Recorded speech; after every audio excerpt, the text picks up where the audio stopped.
Welcome, everybody. It was the best of times. It was the worst of times. Stocks went up, and then they went down. Who would have thought that could happen? That's not supposed to happen in Trump's America. So Sami was using some very foul language off camera before. Wait, what did Trump do? What's going on now? He messed up the market. It was good during his first presidency, and now it's awful. And no follow through. You know, you can't predict what the market is going to do on a day-to-day basis. Okay, the market is up in the long term, but short term, it's flip a coin. You can't really tell which way it's headed. Today we were gapping up. It looked kind of higher, and then tanked. So it killed my swing positions, especially those the crypto stuff. So I'm blaming it on Trump for sure. Okay, JR, do you also blame this action on Trump? Yes, today is a pro-Kamala edition of this show. Oh, boy. Just want to announce that to everybody. So, JR, what do you make of this? What goes up must come down? Not every 5 seconds. No, we're in a range-bound environment. This is now the 6th week high at fair value. Every time SPX touches 68.93 and makes that push to 70.02, the sellers just destroy it. And we had I was cautiously optimistic this morning.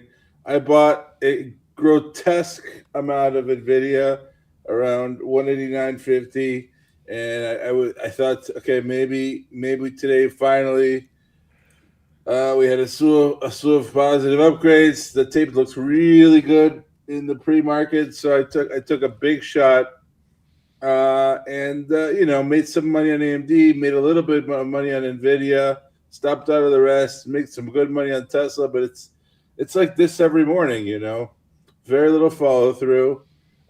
You have to be, as a day trader, you have to be super fast, and you have to be experienced. You have to be a good tape reader, and if you do, the market will reward you enormously. The swing trading has been a little rough, but you gotta embrace the hard times and be really picky. Be really picky. Okay, Derrick, I'll turn it to you now. Derrick, I know you've been notably bullish on energy, and energy has been kicking a lot of ass lately. So, yeah, since we're on the topic of like swing trading, like, what do you think of this market from a swing trading environment? How about that Bad Bunny, huh? You guys catch that? That was. There you go. Dude, don't even start. That was like the best halftime show I've seen in such a long time. I almost couldn't even sleep that night. I was just all night in my head, which is what my brain. Nothing like people flying foreign flags on U.S. soil. I enjoyed watching that sight. Who was watching the Turning Point USA halftime show with Kid Rock? I tried to, but I couldn't understand a word he was saying, so I turned it off immediately. You don't speak redneck? My girlfriend's mom called him Big Bunny. She thought his name is Big Bunny, not Bad Bunny. So now it's stuck in my head. I always just refer to him as Big Bunny. Oh man, yeah. So jokes aside, the dispersion effect of this market is hitting records right now. You have to look at like 2009 in the .com area to see degrees of dispersion like we're seeing right now, where the S&P has done nothing for over a month, but like I think the average stock in the S&P has moved like 10% or something like that, which sounds almost impossible, but that's what's going on. And just look at some of these sectors. Look at software still on the downside. We got that oversold bounce that we were looking for. I think we started looking for it last week when we were on the show, started talking about it here. And then Thursday was that kind of crazy after hours capitulation in software and crypto. I found myself buying cryptocurrency ETFs last Thursday, but then I sold out of all that by Friday because I don't believe in that shit for anything. Worthless. And apparently now Satoshi is Epstein, so I don't want anything to do with any of that. Wait, what? Hold on. What the fuck are you talking about? Satoshi is Epstein? Yeah, dude. Are you serious? Epstein is Satoshi, and he was working for the Russian/Israeli government to catfish America and financing the entire thing through Bitcoin, which he founded to be able to own his island and do everything that he was doing. That's what some people are saying. I'm not saying that doesn't make perfect sense, but damn 2026, she came out with a bang.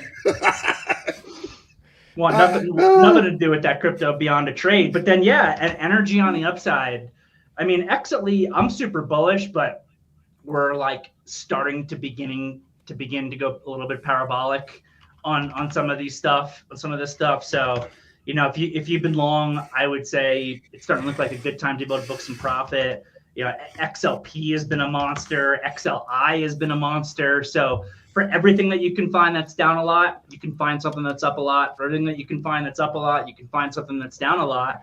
But it's created a tricky environment in some regards also because, I like to describe the concept of extension as just like a rubber band. And the rubber band can only pull basically so far, and then it's going to snap back. And sometimes it pulls a little bit further than others, and you got to expect that it's going to pull further than you might expect. But we got some whole new rubber bands right now. Things are just moving bigger and wider, like some sort of new invention. It's been crazy. So it's creating a lot of opportunity. It can be frustrating at times. It can be extremely profitable at times. Manage your risk, and when things are moving so big and so wide, just be a little bit smaller. So you can give things a little bit more space. Okay, all right. So let's talk about, since I thought we had a good segment, it was either last week or the week before on NVIDIA. Now, I want to talk about the chosen one, SanDisk, because that stock is not relaxing at all. I had a dream the other night that it was going to 1,000. And I mean, we're seeing again, like so many positive indications for AI. Taiwan Semi, Vertiv had huge numbers. Google and Amazon, their CapEx numbers are going through the roof. So I guess we'll start with you, Sami, because you are not a fan of SanDisk. I believe you got short over 600. You think SanDisk is cooked? Short at 650, yes. So SanDisk, I don't know. I mean, this stock is insane. If you look at the weekly chart, it went totally parabolic. That kind of topping tail on the weekly, usually you don't recover from, and yet today it's recovering. I'm going to lower my stop. This is an official play in the newsletter. I'm going to lower the stop tonight to 620, over 620. If it takes out, I'm going to be out. But based on the weekly, I mean, it really shouldn't go back up. Like, this should be it. So we'll see. But look at the weekly chart of SanDisk and you'll see what I mean. I'm surprised that it actually is trying to rebound already. All right, I am having computer malfunctions. Yeah, okay, all right. JR, I'll move on to you because we've talked about AI at least 4 or 5 times over the last couple of years. Like, what do you make of SanDisk? Because it feels like NVIDIA 2 or 3 years ago. Yeah, I mean, all right. Stop quoting me in newsletters. Why?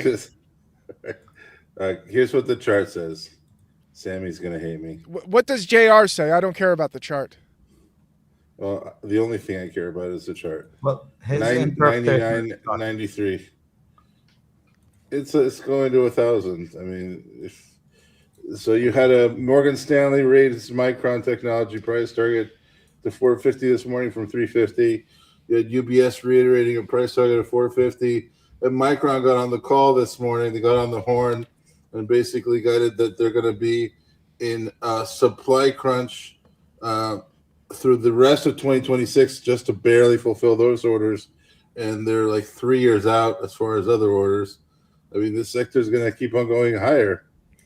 It feels like to me. But you said all you care about is the chart. You still haven't talked about the chart. Well, I drew the Talk measured about move, and it says everything 1,000 else. knots. I'm sorry. I'm sorry for not being retarded, Sammy, but I have to put two and two together. Like, You here you said go. all you care about is the chart, but you talked about anything but the chart. Yes, but there's such a thing as common sense, right? There's a let me draw it for you. I'm gonna have to say objection sustained. Sammy does have a good point. You did say it was all about the chart. No, let me give you a basic economics lesson. It's called supply and demand, okay? And this is a supply and demand line, okay? So as we dwindle in supply and demand raises, price goes higher, okay? This is what the chart says. See this big pink line right here? This is your move to 1,000. You have a protracted bull trend with one threatening sort of climactic top that got quickly taken out, a wave corrective on lower volume. There's nothing about this that tells me that SNDK is going lower. So I am listening to the chart, but as a trader, I give myself permission to also use common sense. So there's your answer. Okay, so Floppy saying, can we use a more progressive term, please? JR, can we please say morons in the future? Or idiots? I'm not moronic. There you go. Okay, all right. There you go, kids. So JR copies me. I say SanDisk is going to 1,000. All of a sudden, he has to say it too. Fine. Derrick, where are you on the SanDisk drama? So I got a few thoughts on this SanDisk, which I've also done well with on the short side over the course of this last month or so. And in fact, SanDisk short yesterday was one of my best calls. It's very surprising and impressive to see this immediately back up 10% and back up to 600 today. I only took it I only called it for a day trade really. So no harm, no foul with the gap up, at least for me.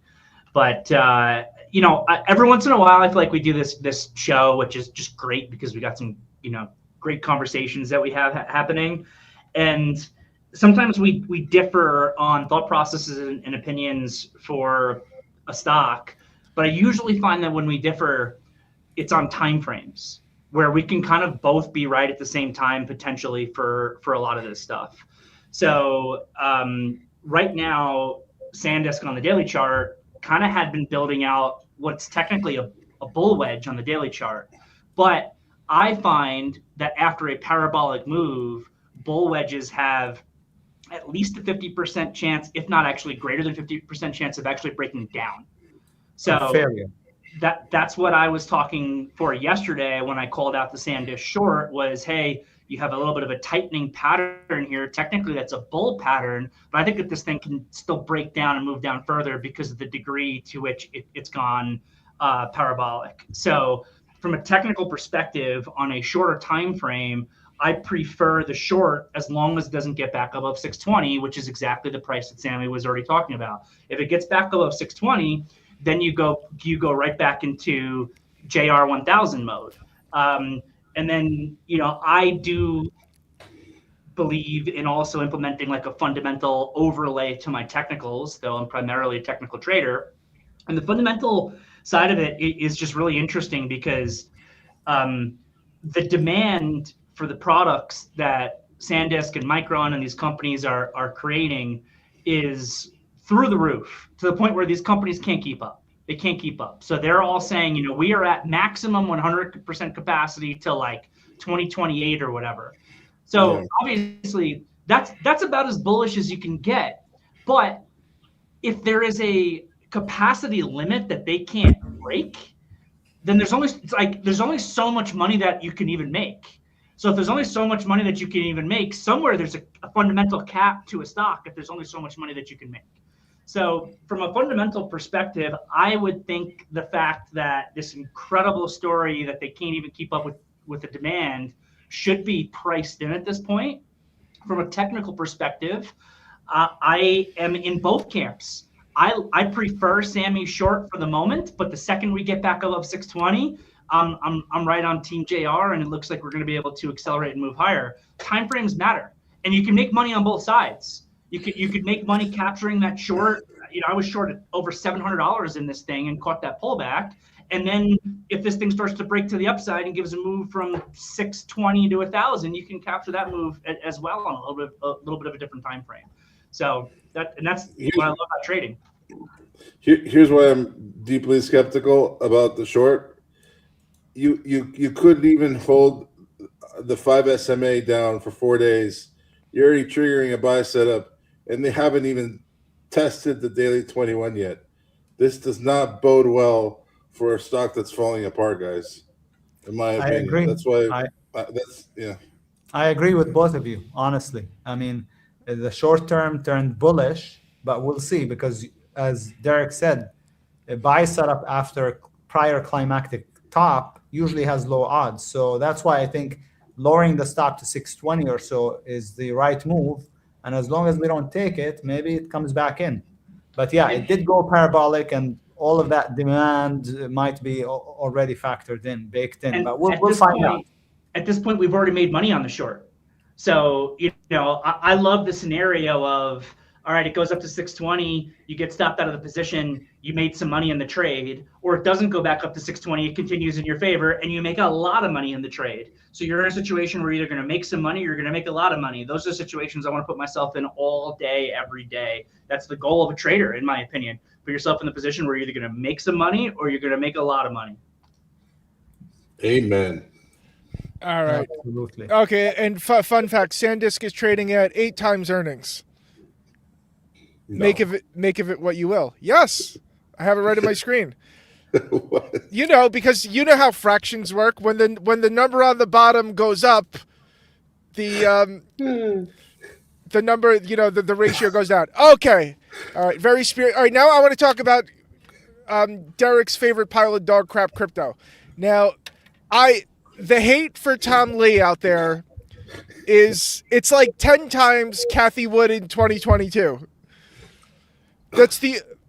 We need a Tom Lee hair indicator. Have you noticed how his hair is just transforming into an alien organism? Every time he goes on CNBC, it's more freaking wild, and it's like lopsided and defying gravity. It's amazing to watch. That's because he puts the management fees from BMNR. He puts it all up there. He gets paid in diamonds, and they just put it in his hair. So So does anybody think crypto has bottomed? And I have a follow-up question. So quickly, who thinks crypto has bottomed? Well, if you asked me as of even just yesterday, I would have said yes. That's why I was a little bit pissed off at today, because crypto overnight, I hedged my IBIT position with BITI, but still I didn't hedge my Coinbase position. So now it's not looking too hot, Bitcoin. As long as we don't take out that big red bars low from the 5th, so that was like Thursday's low, I think maybe we bottomed. But as of right now, it's not looking too hot. So we'll see. It's not an easy call. If you look at the weekly chart of Bitcoin, you have to give it a shot. I mean, it was going parabolic into the 200 MA on the weekly chart of Bitcoin. It was an amazing idea, I thought. And now it's like breaking down. So still in it, but we'll see. That climactic volume was insane, Sammy. Was really good. Was amazing. Yeah, for sure. So that's the only part that I'm pissed off about today is Bitcoin breaking down and potentially ruining my what I thought was gonna push me into retirement. Yeah, I heard Sammy say the F word for the first time today. I've known Sammy for like 10 years. JR, I hear it like 40 times a day every time I open his room. I'm an imperfect man. Oh, man. You can't own this crap, man. You can't own this stuff. You can't own this stuff. As a trade, fine. And look, it could give a higher low here, and software could give a higher low here. I am rooting for crypto to go to zero. The only use case for crypto is drugs and prostitution, which is why Satoshi is Epstein. Sell that. Get it off your books. They're turning the frogs gay. I need to announce statements made by Derrick Oldensmith they are his own opinions, not necessarily that of T3 Live. There's no use case. I just got to make that clear. There's no use case. Its stuff is worthless. It's not gold. Look what gold has done. The dollar has been getting destroyed. It should be going through the roof. It's Beanie Babies. You might as well just rename the IBIT the Beanie Baby Trust ETF. Okay, all right. I'm gonna. Can I say something about Bitcoin? Of course.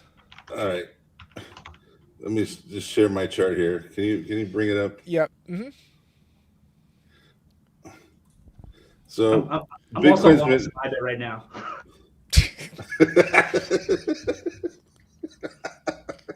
We're gonna give Derrick is a hypocrite. Derrick is a very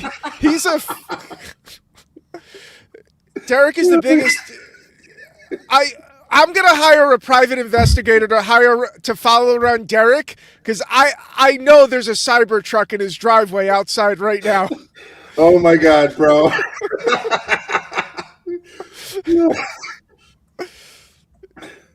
All right, I just want to say this, okay? Bitcoin is a liquidity indicator, okay? It's not something. It's something you can trade at times. In my opinion, it's a great hedge against making money and prosperity and psychological well-being. But you can trade it, okay? This is October 10th, okay? This is the Trump tweet of death, okay? This is when the great concerns about liquidity at the private equity level, at the central banking level, and at the regional and large banking level began. Bitcoin is not going to rally until those concerns abate, okay? When there's lots of easy, free money, Bitcoin rallies. When you have liquidity concerns, debt concerns, okay? Like we're on the cusp, on the edge of the yen yen carryover trade being done, okay? We're on the edge of a massive expunging and mass catastrophic failure of an entire set of private equity funds in the United States. We're going to have a credit crunch at some point. No institution in their right mind is going to be buying Bitcoin right now. It's not going to happen. This is going to be a very unsteady and difficult trade until liquidity concerns are abated. And I'm going to go to my grave saying that. I mean, I literally texted my co-moderator when Bitcoin cracked 63,000. I said, tie me to the chair. Do not let me buy Bitcoin here, because I was really concerned that this was going to happen. You're gonna flag at this red line is a primary point of control, like a very, very highly traded level, and they can't seem to hold the level, and it's because the macroeconomic environment is a massive headwind for such a speculative for such a speculative trade, and that's because you're trading an indicator, not a real asset. That's just my opinion. All right. Okay. All right. Very quickly, is MicroStrategy and or Bitmine It's going to collapse? So it's a scam. It's all a scam. It's a Ponzi scheme on top of a Ponzi scheme. BMNR, all of them. But the thing about I need MSTR, a yes or no. The thing about MSTR is that the debt is so ironclad that you would need Bitcoin to go, and I don't think a lot of people realize this, you basically need Bitcoin to go to 6,000 in order for MSTR to go belly up. So it's ironclad. But I don't think, I haven't done the research, but I don't think that any of the other one have built it out as well as Michael Saylor's scam. So all the other scams are not as good as the original scam. So just I would be careful with that. And Tom Lee, I lost all respect for him. I have a lot of respect for a good permabull. I really do. I don't have respect for scam artists. He went from being a permabull to a scam artist with this BMNR Ethereum Ponzi scheme, and I'm done with him. Michael Saylor is such a smooth mother effer, though. He will sell. That guy will sell bathing suits to Eskimos in the winter. I have to tie myself to the mast like Odysseus with the sirens and the Odyssey just to keep myself from listening to that guy. He is so smooth. He's such a smooth criminal. So smooth until you actually dissect what he says and realize it makes no sense at all. I listened to some podcasts with him, and I was like, man, if I really didn't understand how options work or how the debt markets work, like this guy sounds incredible. But he's trying to be like, we are the most volatile stock in the entire S&P, therefore we are the safest stock in the entire S&P, and therefore you need to buy our bonds. And I was like, oh yeah, man, take my money. But wait. That doesn't make sense. It doesn't actually work that way. Yeah. Look, until the like silent bond crisis we're in passes. I mean, why do you think gold and silver have been freaking skyrocketing? And I know you're gonna think I've been listening to Ray Dalio too much, and honestly, I haven't. There's very little chance for Bitcoin to really rally like it was before. There really is. Okay, I just get the feeling that MicroStrategy and BitMine, there's some poop in the bed somewhere. Like, I don't care what they say publicly. There's something fishy. I have no idea what it is. All right, enough of that. Moving on. The show is sucking the life out of me, so let's move on. Though I'm thinking about selling my 5 shares of Tesla and buying 5 shares of SanDisk. I just want to publicly disclose that. Haven't done it. I'm thinking about it. Okay, moving on. Who's got ideas? And it's okay to not have ideas because this is a crazy market. Have some ideas. The problem is we do this once a week on a Wednesday, and sometimes the ideas are already like all triggered and all gone. But I do have some ideas. I'm bringing up the charts. I've had the guild play. Let me just open up the charts. Does Guild report today? No, it already reported. So we have a core position in Guild. Sorry, I'm bringing up the charts. Here you go. We have a core position in Guild from 125. So this is going to 1,000. No, I don't know where it's going to, but this has been a really nice play. And every time it showed any kind of weakness, it immediately gets bought. Secretly, I was actually hoping it would drop into the $140 area, into that 20 MA, so I can buy some more. But it didn't. So this thing has been a rocket ship, as you can see. So it's late. Here's some ideas that are not late. Stella. I know it looks weird, but it's a gap fade. So down a lot, gaps down, and starts to break out. It's an ADR with room to like $9. Here's the hourly chart, so it looks okay. I like the IBRX.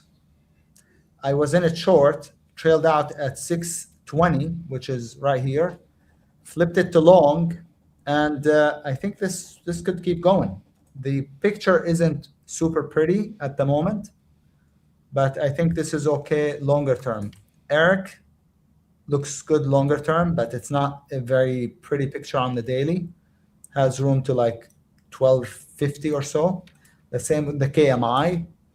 That looks good, especially if you zoom out and you look at the monthly chart, how it's been basing, finally breaking out, and room to 45.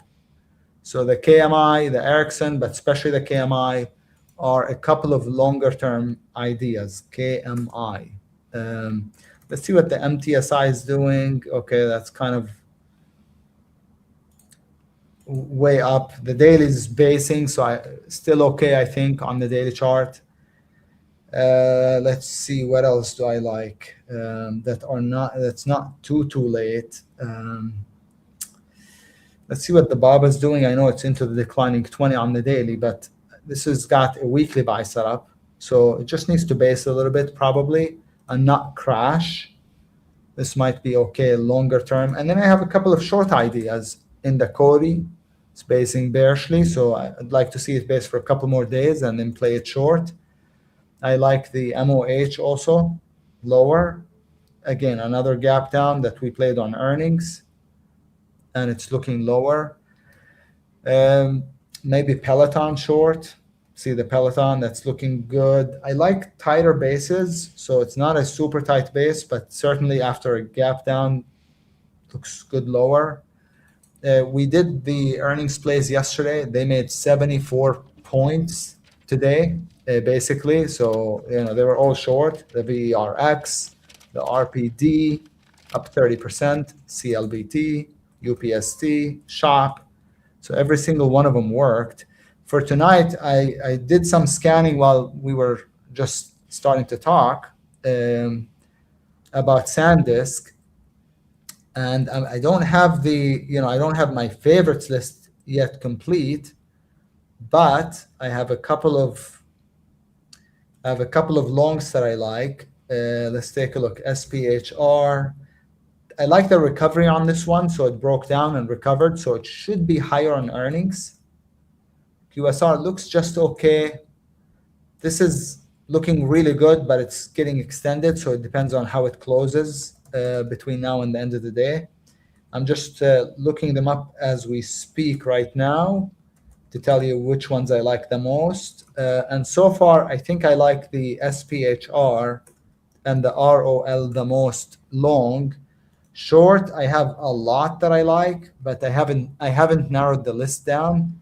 Maybe the trip that looks lower on earnings. Again, I was doing the scanning as we were talking about SanDisk, so I don't have the list narrowed down yet. But so I like the trip short. I like the Berk short on earnings. It's bearish and then it popped, and now it's a big top and tail. If it closes like this, I plan to play it short. Let's see what else we got. I'm looking at the other platform. This is interesting. The OM also has an earnings play short for tonight. So that looks pretty good to me. And I'm almost there. This is a little bit extended. Otherwise, I love the grind. So far, 3 shorts that I like: the trip, the Berk, the ALNY. Oh, no. And then the OM. That's 4 so far. Let's see what else. Again, I'm just doing some scanning. The Geo looks kind of good. It's a prison stock. This is similar to the OM. That's not a bad one too. There's a few more, like Grab, that looks kind of good short as an earnings play. But yeah, hopefully the earnings plays, if we do just half as good as we did today, tomorrow, then it'd be awesome. So we'll see. But those are some earnings plays that I'm watching for today. If you're in the room with me, I already posted them in the room like 5 minutes ago, the complete list. This one is also not bad at all, CNDT. But I have a long list, so I'm going to narrow it down as we get closer to the end of the day. Okay. That's what I got. All right. Thank you, Sami. Never disappoint. I had to kick off JR because I feel like he had an attitude today, so I just kicked him out. Okay, Derrick, how about you? What are you looking at? Where's JR? He had to leave early.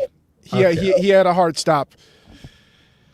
All right. So the question is, when you look at crypto and you look at software, we capitulated down, we bounced back up, we got into the ADMA. I'm just looking at the IGV ETF right now. We created a little bit of a pivot high. We're coming back down.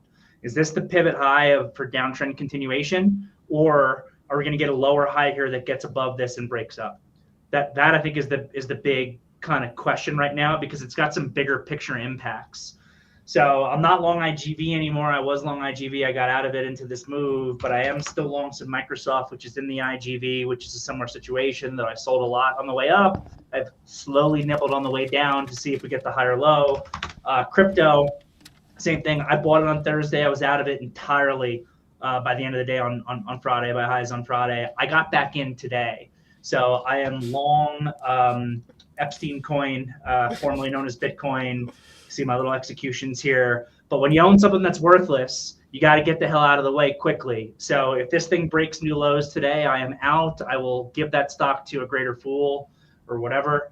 But otherwise, we can see here if this is the higher low for crypto that works this thing back up probably into the low 40s, I think is a good target if this is able to close well. So I'm long IBIT, I'm long Ethereum. It's the exact same play. It's the exact same chart. It's the exact same idea. I'm watching that very closely in conjunction with the things that have been going through the roof. This XLP is really giving a bull flag breakout today after digesting some of the largest extension that the consumer staples have ever had to the upside through time. The ADMA caught up, and now it's actually continuing.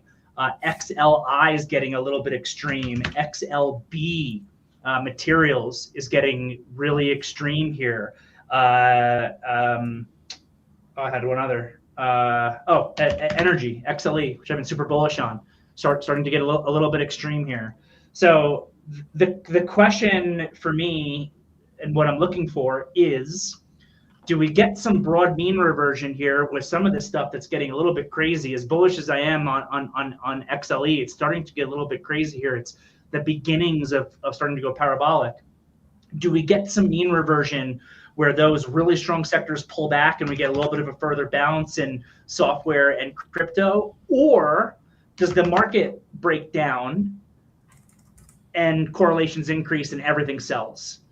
That's kind of my either or situation. The market holds in, potentially breaks out and goes higher, which it easily could. I mean, you look at this SPY chart right now and you can't see anything but bullish here. We're a hair away from all-time highs. We're digesting in front of all-time highs. We could easily break out here. But keep in mind, February is the second weakest month of the year historically, and that weakness typically comes in the second half of February. The seasonal peak is February 13th.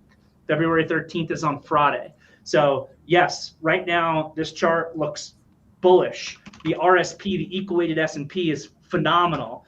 The IWM has been really bullish, but today, I don't know, a little interesting weakness. Nothing really broken here yet as far as I'm concerned. I don't love if I'm an IWM bull that's back below 265, but not necessarily the end of the world yet. But, we sold that non-farm payroll gap up this morning, which is also something I think to keep in the back of your head.